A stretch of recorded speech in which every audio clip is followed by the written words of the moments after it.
30 मार्चला आहे श्री स्वामी समर्थ महाराजांचा प्रकट दिन।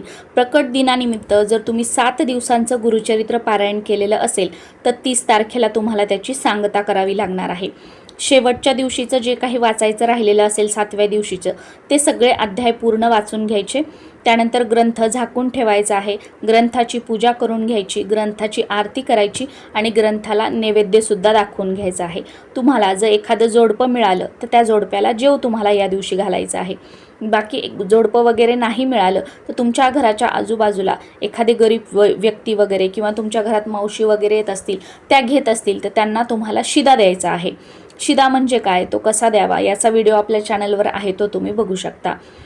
कुणी घेणारं नसेल शिदा तर तुमच्या घराच्या आजूबाजूला दत्त मंदिर तर असेल, ठीक आहे। दत्त मंदिर नाही आहे, कोणतं तरी मंदिर असेल तर त्या मंदिरामध्ये तुम्ही शिदा ठेवून आले तरीसुद्धा चालेल।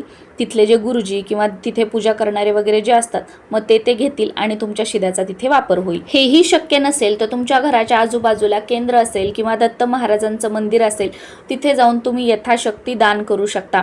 जेवढा खर्च समजा तुम्ही सांगता केली असती, उद्यापन केलं असतं, त्याला आला असता तेवढे पैसे तुम्ही तिथे दान करू शकता। आणि ही जी पूजा मांडणी आहे ही 7व्या दिवशी, ज्या दिवशी आपण उद्यापन केलेलं आहे त्याच दिवशी उचलायची नाही तर त्याच्या दुसऱ्या दिवशी उचलायची।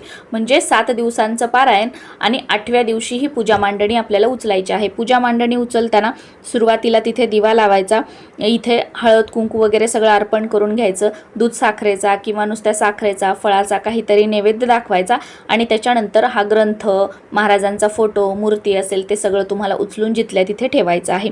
आणि तुम्ही कलश मांडला असेल तर कलशातील पाणी जे आहे, एखादं फूल किंवा आंब्याचं पान घ्यायचं, त्याने आपल्या संपूर्ण घरामध्ये शिंपडायचं आहे आणि त्यानंतर उरलेलं पाणी तुळस सोडून दुसऱ्या कोणत्याही झाडाला तुम्हाला घालायचं आहे। बाकी पायंदळी येणार नाही याची काळजी घ्यायची, म्हणजे पायाखाली कुठे ते पाणी येणार नाही असं कुठेही ते पाणी टाकायचं नाहीये। आणि तुम्ही वॉश बेसिनमध्ये, बाथरूममध्ये सुद्धा हे पाणी टाकायचं नाहीये, झाडालाच टाकायचं आहे।